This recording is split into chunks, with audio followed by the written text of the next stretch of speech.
So the book I chose for this book talk is Trombone Shorty by Troy Trombone Shorty Andrews and illustrated by Brian Collier. So this book highlights Troy Andrews and his growth to becoming the Grammy winner musician he is today. So in the book, Troy Andrews highlights main points of how he became Trombone Shorty, where the name came from, how the love for music began in New Orleans. He highlights it all, and he tells it in an order that makes sense to readers.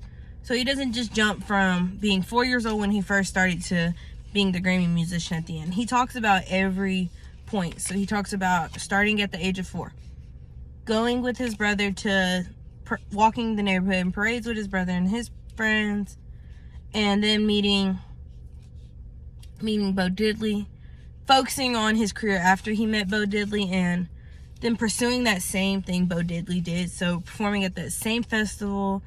But he also makes the connections back to New Orleans, so the slang that they use down there, the where you at, which is just the hello form, the way they say hello in New Orleans. And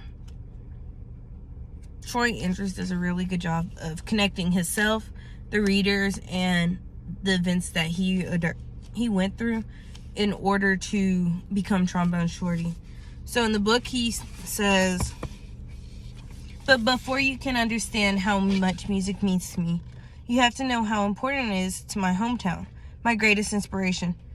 I grew up in a neighborhood in New Orleans called Treme. Any time of day or night, you could hear music floating in the air." So just that part in the book, it just tells you how much Troy Andrews felt like the love he had for New Orleans and that city in Treme, and how that influenced his whole musical career in the beginnings for him. So when it comes to using this book for students, I would recommend it because it has easy language, so a lot of the words the kids would be able to understand the context of. And it also, if they don't, it has great illustrations. So illustrations like this, they're bright and colorful and they draw attention to themselves. So I feel like even if you didn't read the words, even if the students aren't reading the words, they'd have a good time just looking at the book and just looking at the pictures. And I feel like the big exaggerations of phrases like Trombone Shorty and where you at, it just draws that connection back to the whole New Orleans being the influence for his career. And I think students might be able to make connections that way also.